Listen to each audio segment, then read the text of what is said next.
മാധ്യമങ്ങളെ കാണുകയാണ്. കോടതിയിൽ നിന്ന് ശിക്ഷാവിധി പുറപ്പെടുവിച്ചിട്ടേ ഉള്ളൂ. പ്രോസിക്യൂട്ടറുടെ ഭാഗത്തു നിന്നുള്ള പ്രതികരണം നമ്മൾ പ്രതീക്ഷിക്കുകയാണ്. അദ്ദേഹത്തിന് മുന്നിലേക്ക് മാധ്യമപ്രവർത്തകർ മൈക്ക് വെച്ചു കഴിഞ്ഞു. ആദ്യം 30 വർഷം തടവ് അനുഭവിക്കണം, അതിനുശേഷമായിരിക്കും ജീവപര്യന്തം തടവിലേക്ക് കടക്കുക എന്നുള്ളതാണ്. അങ്ങനെയാണെങ്കിൽ പരമാവധി ശിക്ഷ തന്നെ ഈ കേസിൽ ലഭിച്ചിരിക്കുന്നു, പ്രതിക്ക് വിധിച്ചിരിക്കുന്നു എന്ന് തന്നെ നമുക്ക് അനുമാനിക്കാൻ സാധിക്കുമെന്നുള്ളതാണ്. 42 വർഷം തടവിലേക്കായിരിക്കാം, ഒരുപക്ഷെ 42 വർഷം തടവിനായിരിക്കാം ഈ പ്രതി ശിക്ഷിക്കപ്പെടുക എന്നുള്ളതാണ്. എന്തായാലും പ്രോസിക്യൂഷന്റെ പ്രതികരണം നമുക്ക് അല്പസമയത്തിനകം തന്നെ അറിയാൻ സാധിക്കും. കേസിലെ പ്രതിക്ക്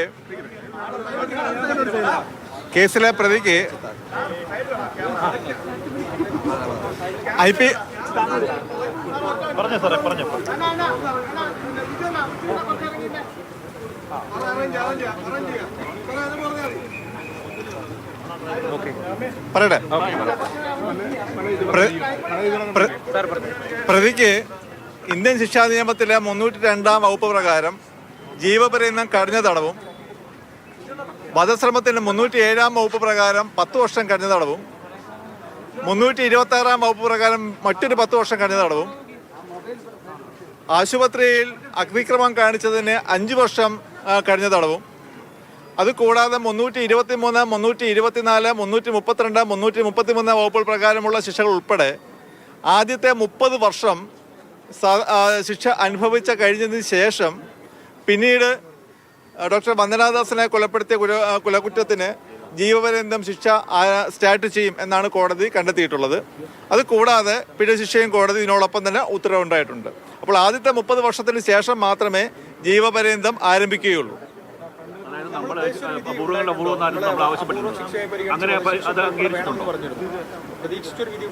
കേസിലെ 302 വകുപ്പ് പ്രകാരമുള്ള കുറ്റകൃത്യം പ്രതി ചെയ്തു എന്ന് കണ്ടു കഴിഞ്ഞപ്പോൾ കോടതിക്ക് പരമാവധി ശിക്ഷ പ്രതിക്ക് നൽകണമെന്നുള്ള വാദമാണ് പ്രോസിക്യൂഷൻ ഉയർത്തിയത്. പക്ഷേ IPC 302 2 തരത്തിലുള്ള ശിക്ഷകൾ അനുവദിക്കുവാനുള്ള വിവേചന അധികാരം കോടതിക്കുണ്ട്.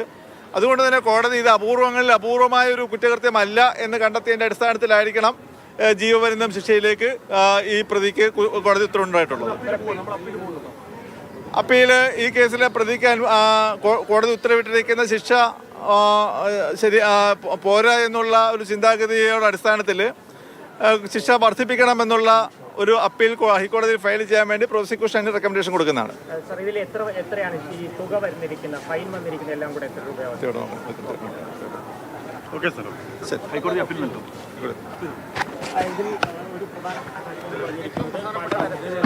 പ്രതികരണമാണ് നമ്മൾ കേൾക്കുന്നത്.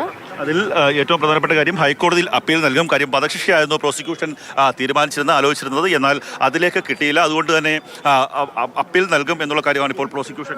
കേസിലെ വിധിയെ തൃപ്തരല്ലെന്നും ഞാൻ പറഞ്ഞിട്ടില്ല. ഇന്ത്യൻ ശിക്ഷാ നിയമത്തിലെ 302 വകുപ്പ് പ്രകാരം 2 തരത്തിലുള്ള ശിക്ഷകളാണ് കോടതിക്ക് നൽകാൻ സാധിക്കുന്നത്. അതൊന്ന് ജീവപര്യന്തം കഠിന തടവും, അതല്ലെങ്കിൽ അപൂർവമായ കേസാണെന്ന് കണ്ടെത്തിക്കഴിഞ്ഞാൽ അതിന് വധശിക്ഷയും കോടതിക്ക് അനുവദിക്കാൻ സാധിക്കുന്നതാണ്.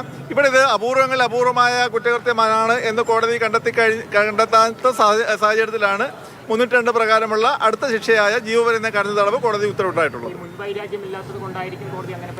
ജഡ്ജ്മെന്റ് പൂർണ്ണമായും പരിശോധിച്ച് കഴിഞ്ഞാൽ മാത്രമേ അതിനെക്കുറിച്ച് നമുക്ക് പറയാൻ സാധിക്കുള്ളൂ.